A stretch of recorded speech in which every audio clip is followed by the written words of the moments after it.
little ones, it's Nana. I'm so happy to see you at Storytime today. This is going to be the book we're reading, and it has not been opened. It's brand new. Yeah, I love this story. It's about E.T. the Extraterrestrial. Yeah, based on the film written by Melissa Mathison and directed by Steven Spielberg, illustrated by Kim Smith. Let's find out what happens with E.T. the Extraterrestrial. What pretty pictures. Looks like E.T. just landed and all his friends are with him. There they are. And he's checking out the sights. Nice scenery. E.T. What happens next? It was the week before Halloween. Elliott wanted to play with his brother, Michael. But Michael said no. Come on, guys, Elliott pleaded. I can fight goblins too. Just go get the pizza, Michael said. Aw.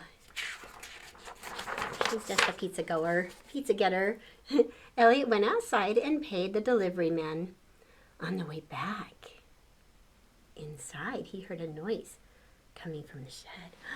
What's in there? Elliott lived near a forest. Sometimes coyotes wandered into the shed, but these footprints didn't look like coyote tracks. Doop, doop, doop, doop. And coyotes don't roll balls to kids. Oh, doop, doop, doop, there's the ball. It just rolled to the boy, to Elliott. It definitely wasn't a coyote. There it is. Elliott tried to tell his family, there's a goblin in the shed, a real goblin.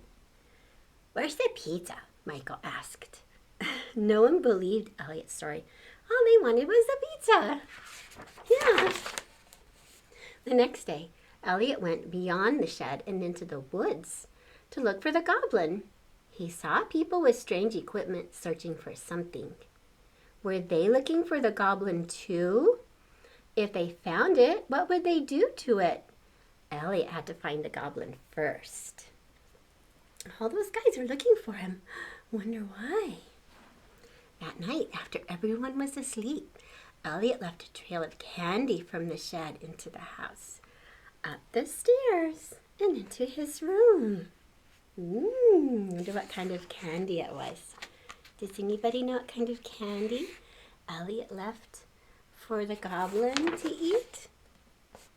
It turned out the goblin liked candy.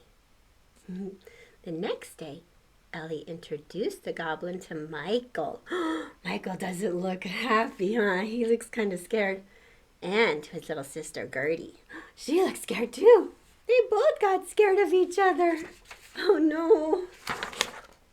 Michael and Gertie quickly realized what Elliott had learned the night before. The goblin was kind and very smart. Yeah, they're hiding in a quiet, dark room so that someone else doesn't find them. The kids were excited and curious about their new friend. He seemed too nice to be a goblin. Maybe he's a monkey, said Michael. I don't like his feet, said Gertie. We are here, Elliott said. Where are you from? So he's pointing at the globe. We are here. Where do you think E.T. is from? The goblin pointed up at the sky.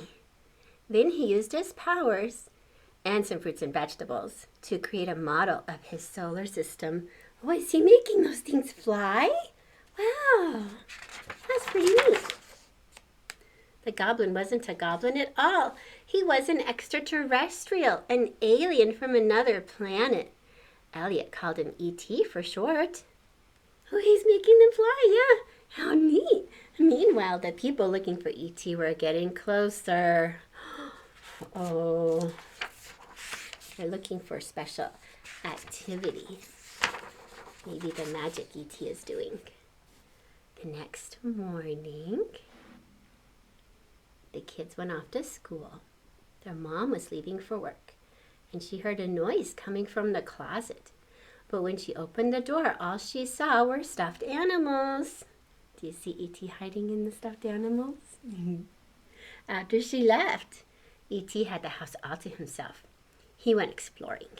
First, he made friends with the local wildlife. What's that? The local wildlife. That's the dog. Then he got something to eat. Oh, I didn't think he liked it. He found a toy to play with. Wow, that looks interesting. And something to read.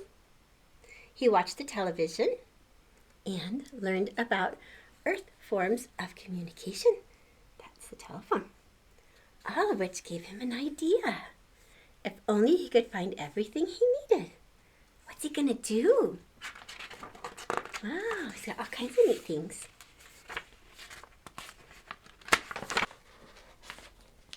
When Gertie came home, she taught E.T. the alphabet. B is for balloon, she said. B, E.T. said.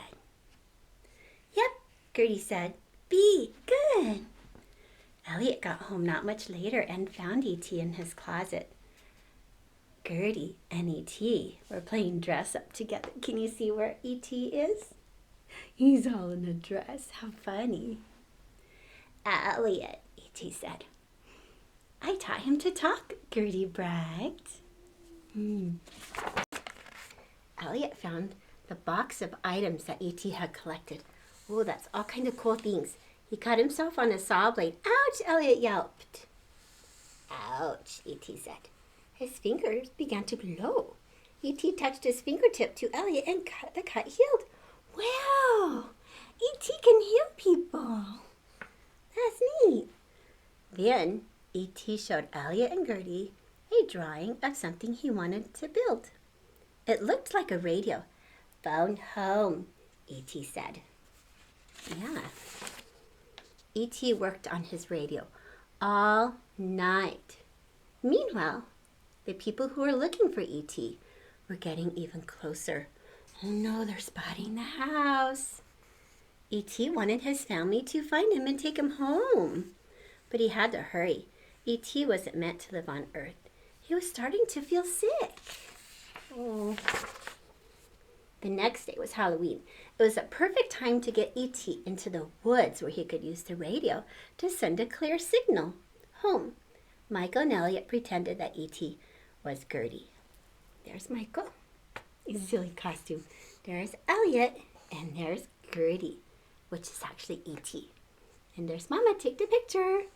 Cool. And he's looking through E.T.'s holes in this costume. He's looking through the eye holes in that picture. Off they went into the streets in broad daylight. Oh, no one suspected a thing. Some of the costumes made E.T. think of home. I wonder why that would make him think of home. Away from other trick-or-treaters, Elliott and E.T. got on Elliott's bike and headed into the woods. When the ride got too bumpy, E.T. took over. Together, they rose off the ground and soared through the sky. Wow, what a neat picture. With the moon behind them. That's cool. They landed in a clearing and assembled the radio. E.T. pointed it toward the sky, and they sat down to wait. Okay, he's making the radio. Elliott woke up cold the next morning. He and E.T. had been in the woods all night long. Yeah, by the time they got home, the people who were searching for E.T. were at Elliott's house. Oh no! They were scientists, and they wanted to learn about E.T. They put him in a box to bring him to their lab. Oh, look at that, poor E.T. As Elliott was saying goodbye, E.T.'s chest started to glow. See his chest? E.T. phoned home, E.T. said. Does that mean they're coming? Asked Elliott. Yes, said E.T. Elliott knew this was his chance, his last chance to help. While the scientists were busy packing up their equipment, Elliott and Michael snuck E.T. out of the house. Do you see where E.T. is hiding? Right in there. And they're pretending to be scientists. How funny, huh? Michael's friends brought their bikes, and they all raced to the woods. Do you see where E.T. is hiding now? He's inside the basket on the bicycle. The scientists chased them. My goodness, there's the car right there chasing the They're going faster and faster. Oh my goodness. I hope they make it. Wow. Let's see what happens. The escape.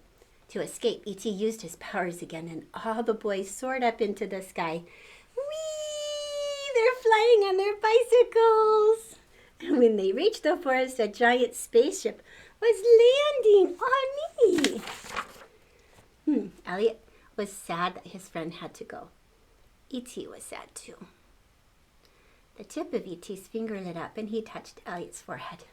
I'll be right here, said E.T. Elliott knew he would always remember their extraordinary friendship. That's so cool. This extraordinary friendship. Oh, there he goes. Bye, E.T. See you next time. Thank you for joining me. Have a great day, everybody. See you next time. Bye.